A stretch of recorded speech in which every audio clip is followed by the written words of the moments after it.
بادلوں کو اترنے والا پانی سب سے میٹھا، یہ دعوت کا کام سب سے میٹھا، جیسے وہ اترنے والا پانی سب سے زیادہ پاک، یہ دعوت کا کام سب سے زیادہ پاک، جیسے وہ اترنے والا پانی سب سے زیادہ خوبصورت کہ اس کے پر اس کی خوبصورتی چھپی ہوئی ہے، ایسے ہی تبلیغ کا کام سب سے زیادہ خوبصورت، اور اس پر جب ایمان اور قربانی کی شعائیں پڑتی ہیں تو پھر یہ روشن ہوتا ہے، جگمگ کرتا ہے، اپنا حسن جلوے دکھاتا ہے۔ آسمان کا پانی جیسے پاک کرنے والا ہے، یہ تبلیغ اور دعوت کا کام انسانی دلوں کو پاک کرنے والا ہے۔ آسمان کا پانی جیسے زمین کو سرسبز کر دیتا ہے، یہ دعوت کا کام اسی طرح دلوں کی زمین کو سرسبز کر دیتا ہے۔ آسمان کا پانی جیسے بنجروں کو، ویرانیوں کو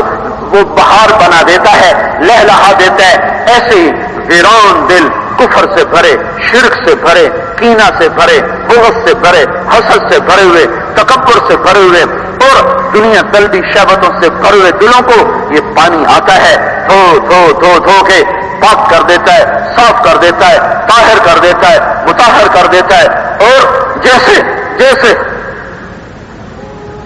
یہ پانی آسمان سے اترا، ایسے ہی دعوت کا کام بھی آسمان سے اترا ہے۔ قل هذه سبيلي ادعو الى الله على بصيرة، کہ تبلیغ کے کام کو سبیل سے تشبیہ دی، راستے سے تشبیہ دی ہے، راستہ۔ تبلیغ کا کام میں نے 2 گھنٹے بات کی، کہیں کوئی نظر آئی ہے کہاں ہے میری بات؟ اور راستہ تو نظر آتا ہے، اندیکھی چیز کو دیکھی چیز سے تشبیہ دی،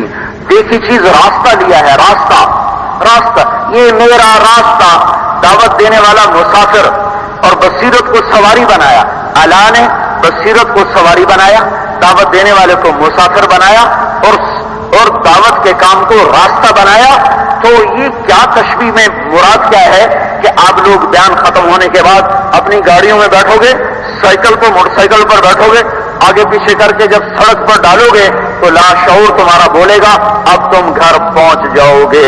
اب بس گھر آنے والا فون کرو گے، میں آ رہا ہوں، کھانا تیار رکھو، میں آ رہا ہوں، میں راستے میں ہوں، فلاں چوک فلاں اشارے پر میں آ رہا ہوں، کھانا تیار رکھو۔ یہی خوبصورت مطلب یہاں ہے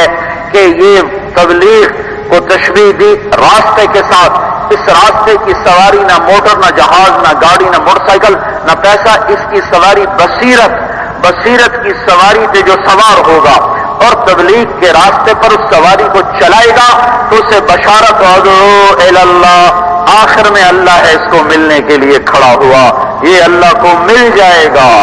اللہ اسے مل جائے گا۔ بلانے والے آئیں نہ آئیں یہ ضرور جائے گا، بلانے والے پہنچے نہ پہنچیں، یہ جن کو بلایا ہے وہ پہنچے نہ پہنچیں یہ ضرور پہنچے گا۔ یہ سارے خوبصورت مطالب چھپے ہوئے ہیں اس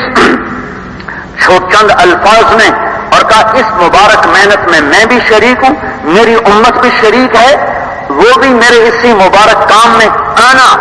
آنا کا جو اضافہ ہے یہ ہے امت کو پکڑنے کے لیے۔ انہوں نے کہا جی سب کے لیے ضروری کوئی نہیں ہے، تو ٹھیک ہے اچھا کام ہے کر لو، ٹھیک ہے نہ کرو کون سا نقصان ہے۔ ان سارے الفاظ اور ان سارے کلام اور اس قسم کے سارے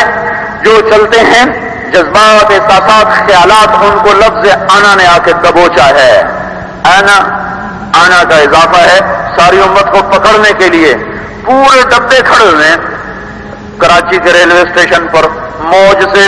ڈاکٹروں کا ڈبہ، تاجروں کا ڈبہ، انجینئروں کا ڈبہ، مستورات کا ڈبہ، نیکوں کا ڈبہ، بروں کا ڈبہ، اچھوں کا ڈبہ، ذمہ داروں کا ڈبہ، سیاستدانوں کا ڈبہ۔ اتنے میں ایک انجن آتا ہے چھک چھک کرتا ہوا اور ایک ڈنڈا ڈالتا ہے، پہلے اس ڈبے میں سوری گاڑی ہلنے لگتی ہے، پھر جوں کھینچتا ہے اور چلا کے جو پشاور ان کو کھڑا کرتا ہے۔ یہ آنا وہ انجن ہے جو آیا ہے اور پوری امت کے اس نے راڈ میں وہ ڈالا ہے اپنا زنجیر اور کھینچ کر ساری امت کو تبلیغ کی پٹڑی پہ چڑھا دیا ہے کہ مانو یا نہ مانو کام تمہارا یہی ہے، کرو یا نہ کرو تمہاری مرضی، پر تمہاری عزت یہی دعوت کا کام ہے، تمہاری عظمت یہی دعوت کا کام ہے، تمہاری شرافت یہی دعوت کا کام ہے۔ وسبحان اللہ وسبحان اللہ، کیا کہہ گیا میرا اللہ؟ وہ کس کو کہہ رہا ہے کہ تو کہہ یا اللہ میں تیرے اس کام کا حق ادا نہیں کر سکتا،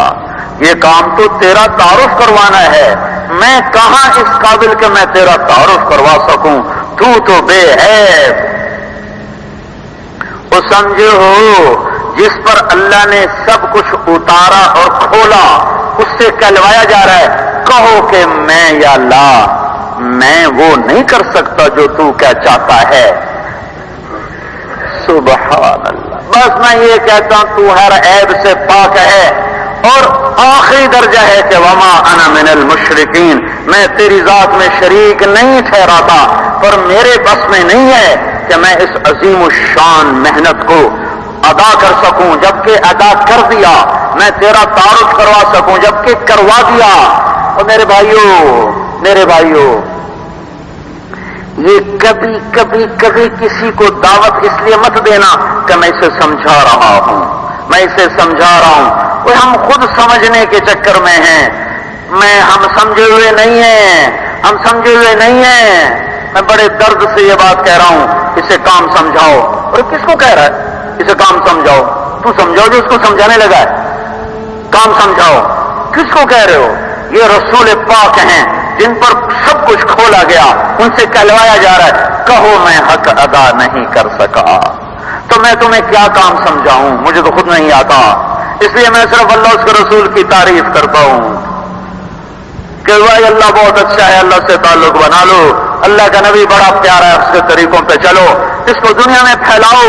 اس کے آگے پیچھے مجھے نہیں پتا، چلو وہ تو 1400 سال پیچھے کی بات ہے۔ مولانا الیاس صاحب نے فرمایا میں اس کام کا 1% سمجھا ہوں، 99% نہیں سمجھا، جو سمجھا ہوں اس کا 1 حصہ تو میں سمجھا سکا ہوں، 99 نہیں سمجھا سکا، جو تم سمجھے ہو اس کا 1% تم سمجھے ہو، 99% تم کوئی نہیں سمجھے ہو، یہ تو اس کام کے کہنے والے کا ملفوظ لکھا ہوا ہے۔ اب میں کیسے کہوں کہ میں تمہیں کام سمجھاؤں گا؟ سمجھنے والے بنو، سمجھانے والے نہ بنو۔ سمجھنے، اور پتہ جب ایل لگا ہوتا ہے نا، ایل، وہ لرنر ٹکر بھی مارو تو چلان کوئی نہیں، اللہ میں تو سیکھنا